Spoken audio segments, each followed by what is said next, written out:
Hey guys, so today we're making vegan chili. We're using a sniffer to find something delicious, and I just think we should get right into it. So you're going to start by preparing your mise en place. Got my chilies, my corn, now I've taken out my kale, and I'm just going to shuck and jive those bad mofos, put them into a neat little pile, and I'm ripping the stems out because the stems can get a little bit bitter, and I just don't care for the texture in chili. So I'm just going to kind of put those into a pile, stack them up, and now I'm just going to start slicing and dicing fulls because I don't like long strips of kale in anything that has sauce because it ends up all over my sweater and I walk around the streets looking like boo-boo to fool, and that's not cool. Nobody likes that. So instead, I'm just going to chop mine up into little bite-sized pieces, and then I'm just going to get them out of the way. And typically I would massage kale or whatever, but it's going into a hot pot, so you don't need to do that. Now I'm going to take out my beans. I'm using canned beans because this is a quick chili.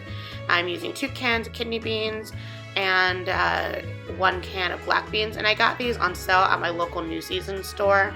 So I found a bargain, guys, and I'm super pumped about it.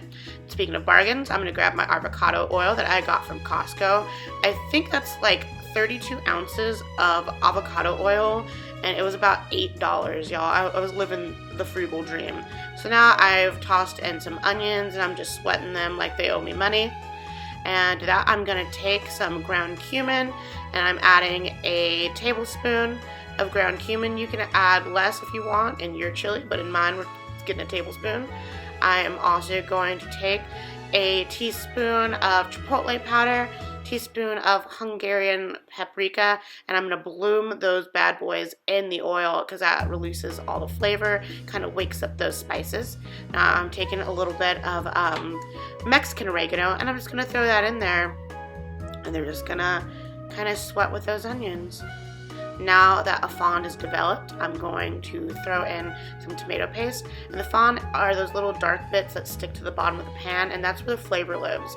So you're going to try to let the fond form a strong bond, and then you're going to go in and agitate the community with your wooden spoon and get those flavors into your sauce.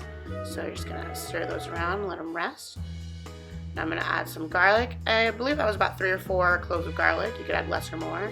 Some fresh thyme, just because it was in season when I made this chili.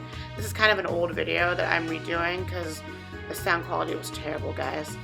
So now I'm taking some hatch chilies, and it's just like a frozen container of hatch chilies that I let defrost. Because I wanted chili, but hatch chilies obviously aren't in season right now. But if you're watching this video when they are, and you're living in New Mexico, Arizona, or Texas, any place you can get them, I suggest using fresh and roasting them yourself. Now I've added 3 cups of stock and our bean mixture to that pot, that hot tub flavor, and I'm just going to go ahead and stir them up with my spoon. Make sure they all mingle. Everything's single, but they need to mingle and become one, because I want those flavors to like be cohesive throughout. So I put the beans in as soon as like the flavors start to develop. That's usually about 20 minutes in.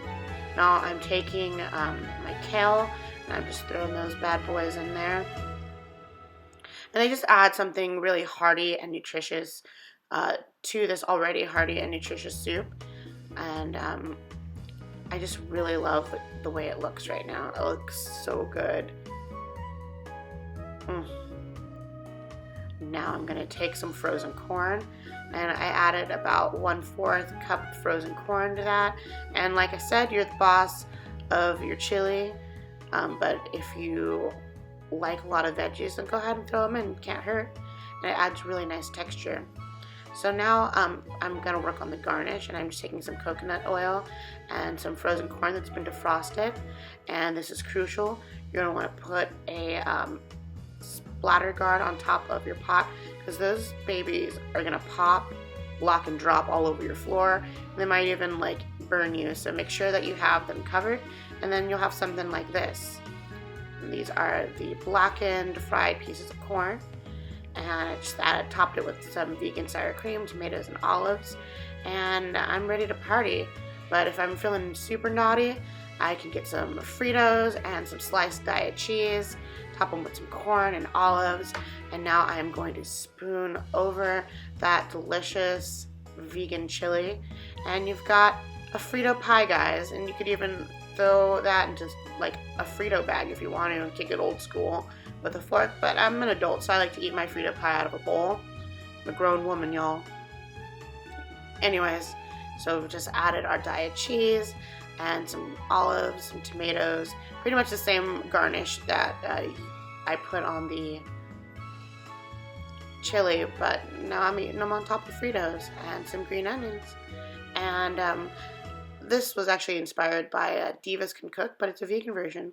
So if you liked what you've seen, guys, and you want to see more of this adorable cat, go ahead and hit that subscribe button below. And you can also follow me on Instagram at Awkward in the Kitchen. Thanks for watching.